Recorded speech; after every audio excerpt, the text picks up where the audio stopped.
Bienvenue au 20h de Tri TV. Les grands titres ce soir. Journée mondiale de la liberté de la presse, 29e édition. Le Burkina Faso régresse de 2,41 sur 4 en 2020. Le pays passe à 2,25 sur 4 en 2021. Un mauvais signal pour la démocratie et pour l'état de droit, dira le président du comité de pilotage du centre de presse Norbert Zongo. Toutes les analyses sur l'état de la liberté de presse au Burkina Faso dans ce journal. Conservation des sols et des eaux dans les sites d'exploitation artisanale de l'or, l'IRSAT, l'Institut de recherche en sciences appliquées et technologies, présente la phytorémédiation, une technique de dépollution des sols et d'épuration des eaux en utilisant les plantes vasculaires. Elle est expérimentée à Nimbrogo, dans le Naouri. Restez avec nous, on en parle plus amplement dans un instant. Hors de chez nous, entre Bamako et Paris, la rupture est scellée. En effet, la junte a mis fin aux accords de défense avec Paris et l'Europe. Hier lundi, elle a fustigé les atteintes flagrantes des forces françaises à la souveraineté nationale. Les détails en fin de journal. Bonsoir, merci d'honorer ce rendez-vous de l'information. 29e journée mondiale de la liberté de la presse. Elle se tient dans un contexte où le Burkina Faso a reculé au plan de la liberté de la presse. Selon une étude sur l'état de la liberté de la presse en 2021 menée par le centre de presse Norbert Zongo, la moyenne du Burkina Faso est de 2,25 sur 4 contre 2,41 sur 4 en 2020. Un recul qui, pour le président du comité de pilotage du centre de presse Norbert Zongo, constitue un mauvais signal pour la démocratie et pour l'état de droit. Les résultats de cette étude ont été présentés ce mardi 3 mai à l'occasion de la Journée mondiale de la liberté de la presse. Maxime Jean-Yves Bambara. 2,25 sur 4, c'est la moyenne obtenue par le Burkina Faso de l'étude sur l'état de la liberté de la presse en 2021, menée par le centre de presse Norbert Zongo. Comparativement à 2020, on note un léger recul puisque la note du pays était de 2,41 sur 4. Avec la moyenne de 2,25 sur 4, la situation de la liberté de la presse au Burkina Faso est plutôt bonne, selon le consultant Dr Lassane Yamiogo.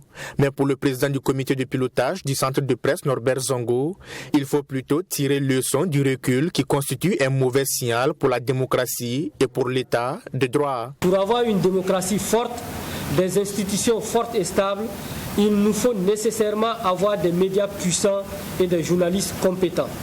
C'est pourquoi nous en appelons une fois de plus à la tenue des assises du journalisme dans notre pays, afin que les problèmes qui minent le secteur des médias et qui bloquent l'épanouissement des hommes et femmes des médias puissent être débattus et espérer y apporter des réponses satisfaisantes pour le bonheur de toutes nos populations, car une presse malade a des conséquences nécessairement sur sa population.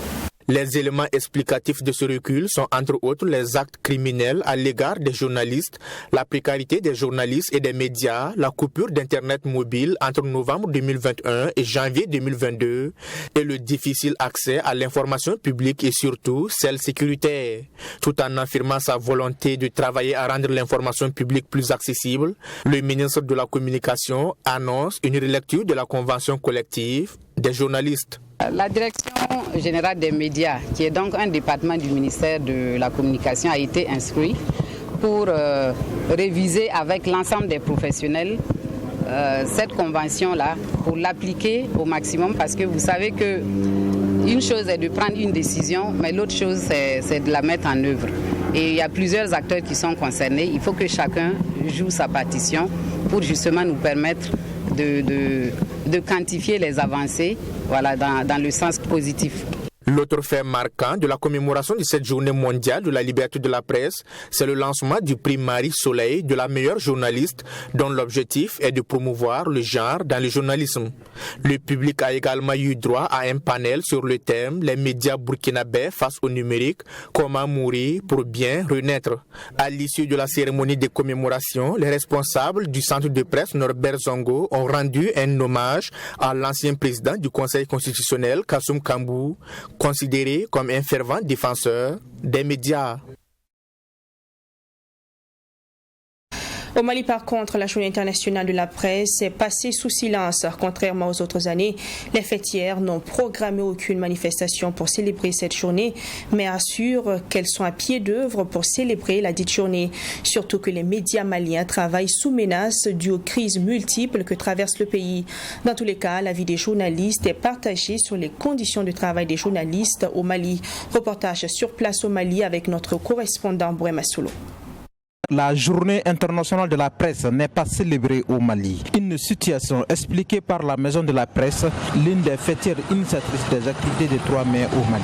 Aujourd'hui, en fait, c'est compte tenu des circonstances que vous connaissez déjà. Nous venons de sortir déjà de la fête de Ramadan et puis en fait du 1er mai et de bien d'autres activités qui forcément ont amené les autorités à déclarer le lundi en fait jour férié. Et mardi étant en fait un jour de reprise, forcément nous nous sommes dit que ce serait trop juste de pouvoir réunir tout le monde, essentiellement par rapport à ça. Donc nous sommes à pied d'œuvre pour pouvoir comment effectivement, en tout cas de façon différée, célébrer cette liberté de la presse le week-end en fait à venir. Le journalisme sous l'emprise du numérique est le thème international de cette année.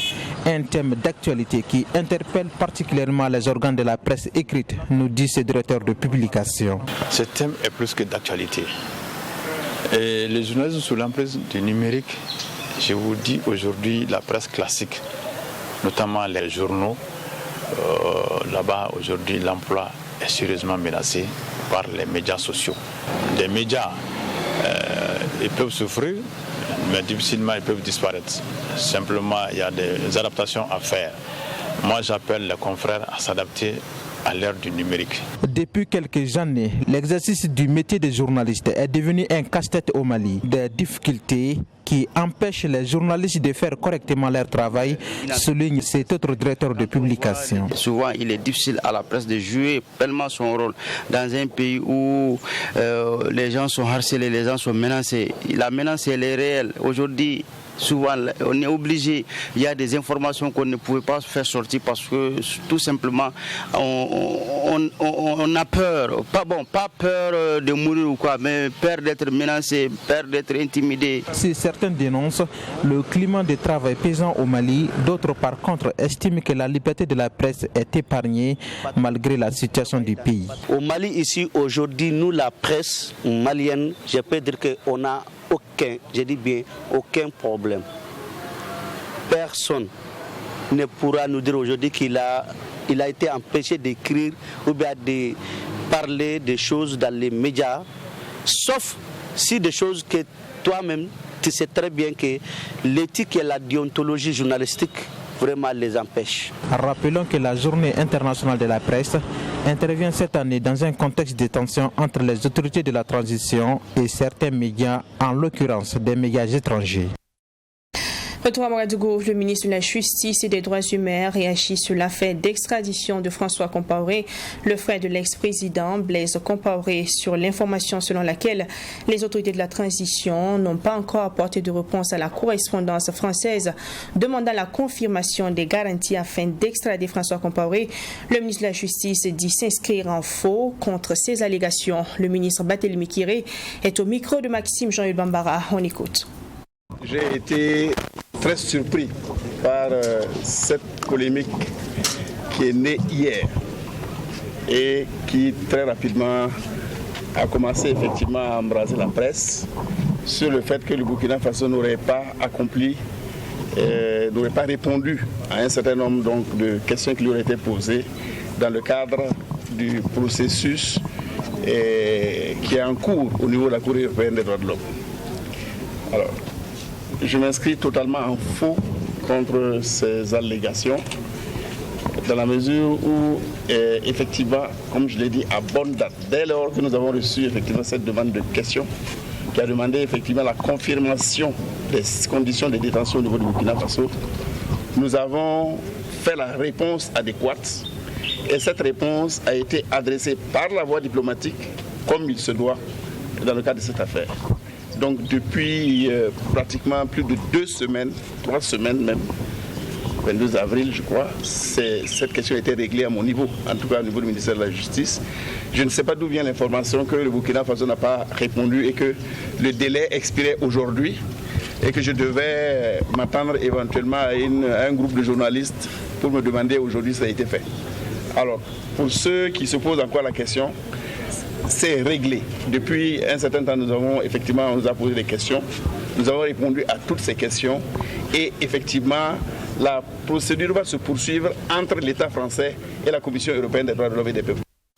Passation de service ce mardi 3 mai 2022 à la primature entre le nouveau secrétaire général Abdoul Salam Gampene et la secrétaire générale sortante Yvonne Rwamba Negigma. Au cours de son installation, le nouveau secrétaire général a dit placer sa mission sous l'angle de la consolidation des outils de pilotage pour le suivi quotidien de l'action gouvernementale. Serge Kaboré. Nommé en Conseil des ministres le mercredi 27 avril dernier, Abdoul Salam Gampene, à travers cet échange de documents, est désormais installé dans ses fonctions de secrétaire général de la primature. Il remplace à ce poste Yvonne Rwamba Negigma, qui aura passé 2 années à la tête du secrétariat général de l'institution. À l'heure du bilan, c'est avec le sentiment du devoir accompli qu'elle quitte ses collaborateurs.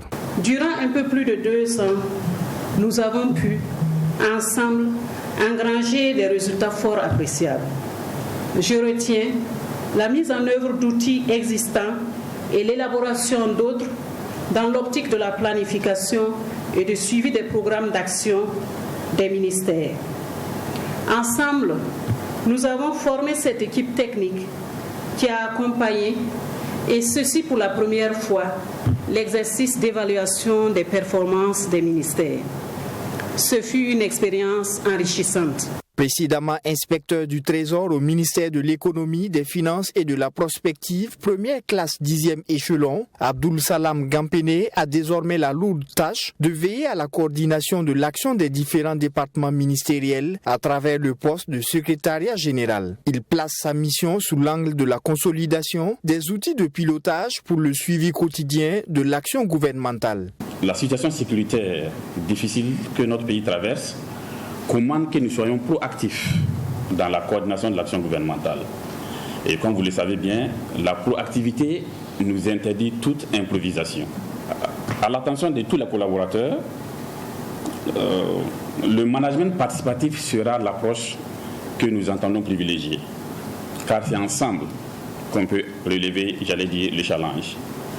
J'attends donc, je compte sur votre engagement, sur le dévouement, la disponibilité et surtout l'esprit de sacrifice de tous. À l'endroit de la secrétaire générale sortante, le directeur de cabinet de la primature Luc Hien, qui présidait la cérémonie de passation, a exprimé ses remerciements pour le travail abattu. À l'endroit du secrétaire général entrant, il a adressé ses vives félicitations au nom de l'ensemble du personnel de la primature. La technologie de la phytoremédiation pour une meilleure conservation des sols et des eaux dans les sites d'exploitation artisanale de l'or. C'est la nouvelle trouvaille de l'IRSAT, l'Institut de recherche en sciences appliquées et technologies. Et cette technologie est mise en application au site de Nembrogo, dans la commune de Ziou, province du Naouri. Avec l'appui de ses partenaires donc, l'IRSAT a lancé les activités de récupération des terres polluées sur le 10 sites le 29 avril dernier. Mais que faut-il exactement entendre par la technologie de la phytoremédiation? Les explications avec Abdourahim Yéyé dans cet élément. Selon les chiffres de l'ANEMAS, Agence nationale de l'encadrement de l'exploitation minière artisanale et semi-artisanale, le Burkina Faso compte 600 sites d'exploitation d'or artisanal, une activité qui contribue à l'économie nationale, mais connue pour avoir de graves conséquences sur l'environnement. L'utilisation du cyanure et autres produits chimiques dans le traitement de l'or contribue à la dégradation du sol et à la pollution des cours d'eau dans les zones d'exploitation. C'est pour apporter des solutions à ce problème environnemental que l'IRSAT, Institut de recherche en sciences appliquées et technologies, a mis en place la technologie de la phytoremédiation qui permet de restaurer et de fertiliser le sol. Il y a beaucoup d'animaux qui meurent à cause de la pollution du site. Et c'est ce qui explique notre présence ici pour réceptionner ce site où nous allons implanter la phytoremédiation. La phytoremédiation qui est une technologie de dépollution des sols par l'utilisation de plantes. Et la plante que nous avons choisie, c'est Chrysopogon zizaenodes. Elle a un système racinaire très profond qui permet l'enracinement de la plante à telle enseigne qu'on peut l'utiliser également comme est vive pour renforcer les pentes aussi. Et ça permet également le traitement de l'eau. Et donc, c'est vraiment la plante idéale pour pouvoir régénérer le couvert végétal sur ces sites, mais aussi contribuer à éliminer la pollution, à réduire la pollution, afin de rendre ce sol encore utilisable pour d'autres usages. Ce projet est bien accueilli par le chef du village de Nimbrogo qui a mis à la disposition de l'IRSAT son terrain pour l'installation de la technologie, chose qui réjouit le haut-commissaire de la province du Naouri qui invite les populations à accompagner la réalisation du projet. Ça a été l'occasion pour moi d'inviter les populations et les autorités coutumières et religieuses, les associations et groupements de jeunes, de femmes à s'approprier justement cette technologie qui a été développée et comment en essayant d'entretenir de façon adéquate et de suivre également les plans qui seront mis à terre pour justement permettre effectivement de récupérer les terres. Le directeur général de l'ANEMAS a salué le processus de mise en œuvre de cette technologie qui entre en droite ligne des objectifs de sa structure. Notons que la technologie de phytorémédiation est mise en œuvre par le consortium SNV et financée par l'ambassade du Royaume des Pays-Bas à travers le projet Eau Clé de développement durable. Du 28 octobre 2022 au 6 novembre 2022 se tiendra la 16e édition de la Biennale du Salon international de l'artisanat de Ouagadougou, CIAO. Après la suspension de cette 16e édition en 2020 à cause de la maladie à coronavirus, le comité d'organisation est à pied d'œuvre pour offrir un CIAO digne de ce nom aux festivaliers et aux exposants en cette année 2022. Fatima Tanikima. Cadre de promotion des produits artisanaux, d'expression et d'échange entre les professionnels du domaine sur les défis du secteur, le Salon international de l'artisanat de Ouagadougou CIAO ouvrira ses portes le 28 octobre 2022 à Ouagadougou. Célébré chaque 2 ans au Burkina Faso, la 16e édition du CIAO s'annonce prometteur selon son directeur général. À 6 mois de sa tenue, les préparatifs vont bon train. La liste des artisans exposants est ouverte depuis le 15 décembre 2021 et des démarches ont été entamées auprès des potentiels partenaires du CIAO pour un accompagnement. La feuille de route est aussi connue grâce aux documents de planification. C'est du moins ce qu'a laissé entendre le directeur général du CIAO, Dramantou. Il y a déjà des inscrits où nous avons les preuves parce qu'on a pris au moins 50% du montant pour certains et la totalité pour d'autres. Et il y a des demandes de participation à travers les demandes de formulaires qu'ils ont enseignés qui n'ont pas encore payé. Et nous pensons que dans ce lot, il y aura beaucoup de personnes. Pourquoi je suis presque confiant qu'il y en aura un nombre assez significatif pour permettre d'atteindre les objectifs qu'on s'est fixés, notamment pouvoir vendre 700 stands. Mais ce n'est pas le seul objectif recherché par le comité d'organisation de cette biennale. Nous souhaitons avoir au moins 28 pays participants à cette 16e édition. Nous souhaitons avoir au moins 3000, n'est-ce pas, exposants, au moins. Parce qu'un exposant peut se trouver avec 5 stands, 4 stands, 3 stands. Voilà. Nous souhaitons aussi avoir au moins, au bas mot, 300 journalistes, aussi bien nationaux qu'internationaux, qui viennent couvrir cet événement.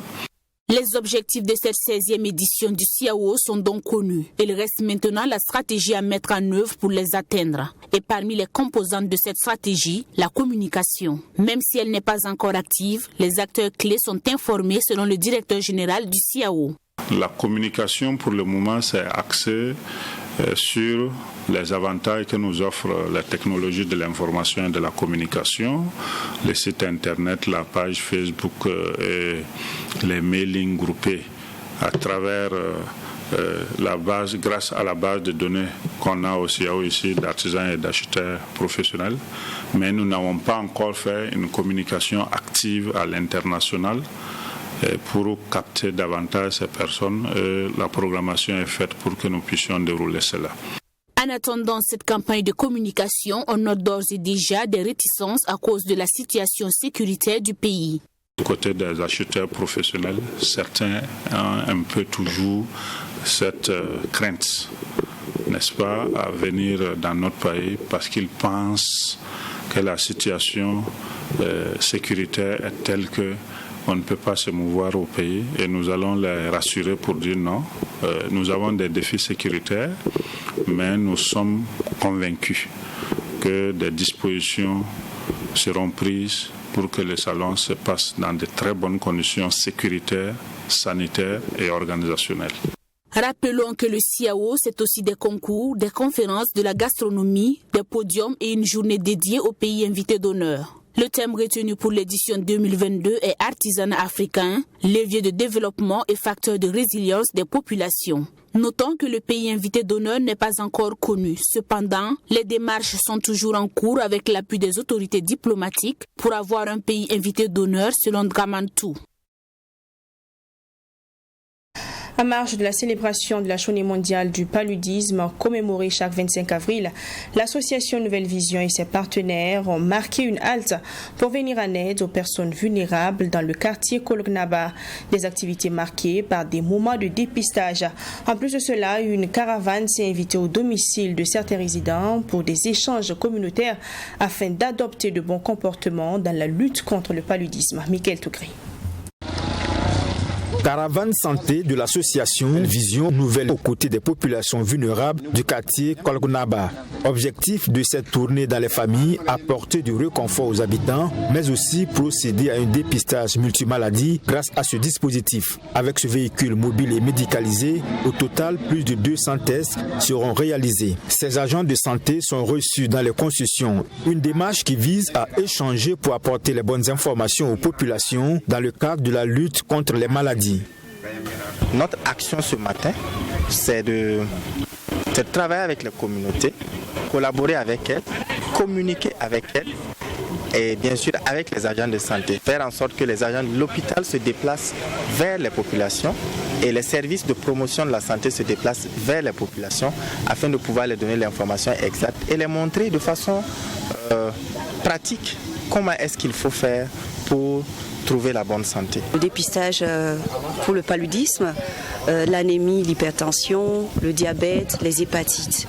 Et en plus de ça aussi, avec l'équipe des médecins, des acteurs de la santé, nous allons prendre d'assaut environ une centaine de familles dans le quartier en vue en fait d'apporter les informations nécessaires pour qu'elles puissent se prendre en charge et surtout en fait éviter de contracter le paludisme. Cette activité s'inscrit dans le cadre de la journée mondiale du paludisme commémorée chaque 25 avril. Le paludisme au Burkina Faso est un problème de santé publique et la première cause de consultation et de mortalité. La caravane santé a distribué au sein des familles des moustiquaires imprégnés et des pots de pommade anti-moustiques. Parmi les bénéficiaires, Pauline Kwama, qui n'a pas manqué de remercier l'association Nouvelle Vision pour cette action. Que Dieu vous bénisse et vous donne la force, surtout à vous les jeunes, pour que vous puissiez continuer à faire ce que vous êtes en train de faire aujourd'hui dans la paix. Je souhaite également que la paix revienne au Burkina Faso. Pour cette année 2022, la journée mondiale du paludisme est commémorée sous le thème « Innover pour réduire la charge du paludisme et sauver des vies ». En 2021, plus de 12 millions de cas de paludisme ont été enregistrés dans les formations sanitaires du Burkina Faso, avec 605 500 cas de paludisme grave et 4 355 décès. Solidarité au quartier Wayalgan de Ouagadougou, les jeunes réunis autour de l'association Urgence Humanitaire Nord-Sud ont terminé le mois de jeûne par une belle action de fraternité. Déjà connus pour leurs différents actes de citoyenneté dans le nettoyage de leur quartier, ces jeunes ont volé au secours des personnes démunies à travers des dons de sacs de riz à la veille du Ramadan pour leur permettre de mieux célébrer la fête de l'Aïd el-Fitr qui s'est tenue hier à Ouagadougou. Yassine Sawadgo, images et commentaires. C'est près de 3 tonnes de riz que les jeunes du quartier Wayalguin, réunis autour de l'association Urgence Humanitaire Nord-Sud, ont apporté aux personnes démunies. Ces jeunes, depuis plusieurs années, sont dans l'humanitaire. Cette structure associative œuvre également dans le domaine de la salubrité et de l'assainissement à travers des opérations de nettoyage. C'est le rassemblement des jeunes du secteur 42. On a eu l'idée en 2019 parce qu'on le faisait sans arrière-pensée, mais on a dit que non, le fait de se réunir, faire quelque chose de bien est primordial. Donc c'est en allant dans ce sens que nous nous sommes réunis en association maintenant pour aider un temps soit peu aux personnes démunies. Il n'y a pas une histoire d'ethnie ni de religion. Aider son prochain, c'est s'aider soi-même. C'est pour ça que nous le faisons. Une cérémonie de don de vivres qui a vu la présence du Nabatanga, chef de Wayalguin, qui n'a pas manqué de saluer cette action des jeunes qu'il juge salvatrice.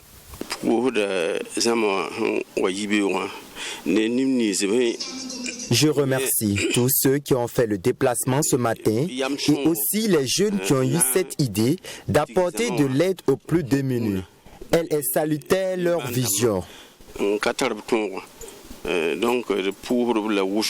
Très touchés par cette marque de solidarité, les bénéficiaires ont traduit leur reconnaissance aux donateurs. Venir en aide aux personnes démunies est une bonne démarche, surtout avec le peu de moyens dont ils disposent. En tout cas, que Dieu les accompagne dans tout ce qu'ils font. Les membres de l'association Urgence Humanitaire Nord-Sud promettent continuer sur cette même lancée. Ils appellent toutes les personnes de bonne volonté à emboîter leur pas afin de voler au secours aux personnes vulnérables. Sport, la dernière journée de la Ligue 2 a connu son dénouement ce week-end. Si le Real du Faso et le Raïmo sont champions et retrouvent l'élite entre le San Matenga Football Club et l'étoile africaine de Ziaré, c'était le sauve-qui-peut pour le maintien. Un match joué à huis clos au stade municipal de Kaya. Les deux équipes se sont quittées sur le score de 2 buts partout. Par conséquent, le San Matenga Football Club est renvoyé en 3e division. Yassine Sawadko. Le San Matenga Football Club avait son destin en main pour le maintien en 2e division à cette dernière journée. Face à l'étoile africaine des Ziaré ce dimanche, il fallait creuser l'écart de 2 buts pour se maintenir, pendant que l'adversaire du jour a besoin d'un nul pour rester en 2-2. À peine les hostilités sont lancées que l'EAZ met 2 minutes pour ouvrir le score.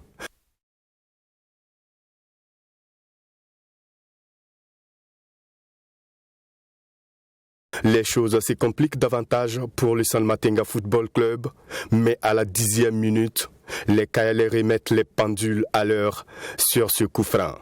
Un but partout.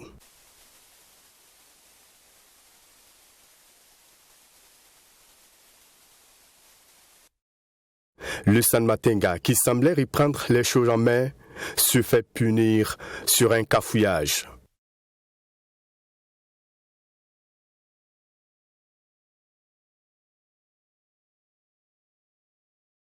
L'équipe de la Cité des Brochettes au Kourakura va tenter le tout pour le tout, mais n'arrive pas à revenir au score jusqu'à la mi-temps. De retour de la pause, le San Matenga Football Club revient en force, tout d'abord avec ce premier ballon qui passe à côté, et ensuite cette faute de main du gardien de but de l'EAZ qui remet les deux équipes à égalité. Les poulains de Bruno Gouba ont encore 2 buts à marquer. Ils prennent le match à leur compte, multiplient comme punis par le sort. Ils ont la maladresse et ratent un penalty, gâchant ainsi une occasion d'accentuer la pression sur leur adversaire.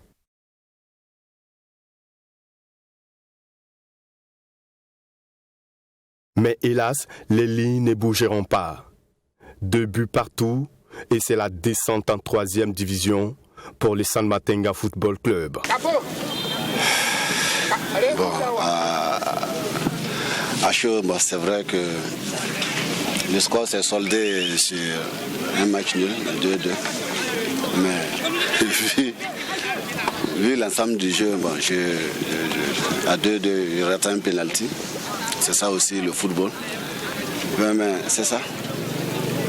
Vraiment, c'est un jour très triste pour nous, pour Salamatenga Football, et pour la Ligue et en général pour tous les fans du football dans le centre nord et au Salamatenga. Vraiment, c'est un jour très triste. Bon, c'est vrai, les dieux du foot vraiment n'étaient pas de notre côté, sinon les joueurs se sont bien battus. Bon, hormis vraiment la malchance, en tout cas on aurait dû peut-être autre résultat. Un ouf de soulagement pour l'étoile africaine des Ignarés qui ne cherchait qu'un match nul pour se maintenir en deuxième division. Nous sommes arrivés juste 2 mois à la tête de cette équipe de l'étoile africaine des Ignarés. Objectif sauvetage. Et je pense qu'on a sauvé l'équipe. À un mois, c'était très difficile. Vous savez que ce match-là, c'était un match de finale. Et cette finale, on a essayé de la gagner en points. Donc ça veut dire que 2 buts partout, nous sommes qualifiés pour la deuxième division. Pour les premiers responsables de la Ligue de football du Centre-Nord, tout est à recommencer avec une insécurité qui impacte le football. Les rêves du Salamatenga Football Club pour le maintien n'est qu'un cauchemar. L'équipe s'est sabordée et descend en 3e. Et son adversaire du jour, l'EAZ, assure son maintien. Rappelons que le Real du Faso et le Raimo retrouveront l'élite la saison prochaine. Et pour terminer ce soir, le Mali a décidé lundi demain de rompre ses accords de défense avec la France et ses partenaires européens.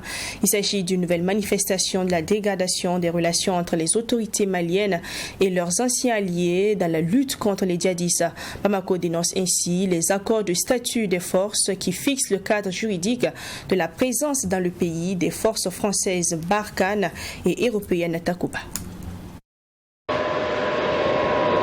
La junte militaire malienne met ses menaces à exécution. Elle a dénoncé lundi les accords de défense conclus avec la France en juillet 2014. Bamako accuse Paris d'atteinte flagrante à la souveraineté nationale et de multiples violations de son espace aérien. L'opération Barkhane est concernée, mais aussi l'engagement européen. Le gouvernement de la République du Mali décide de dénoncer avec effet immédiat l'accord des 7 et 8 mars 2013 déterminant le statut du détachement français applicable à la force Barkhane et le protocole additionnel des 6 et 10 mars 2020 déterminant le statut des détachements non français de la force Takuba. C'est une étape de plus dans la dégradation des relations entre le Mali et la France. Depuis l'arrivée au pouvoir des militaires en août 2020, Paris a déjà commencé à quitter progressivement le pays. L'opération de retrait doit durer entre 4 et 6 mois. Et voilà, c'est la fin de cette édition. Merci de l'avoir suivi. On se dit à demain, même heure, pour un nouveau 20h. Prenez soin de vous et prenez soin des autres. Bonsoir.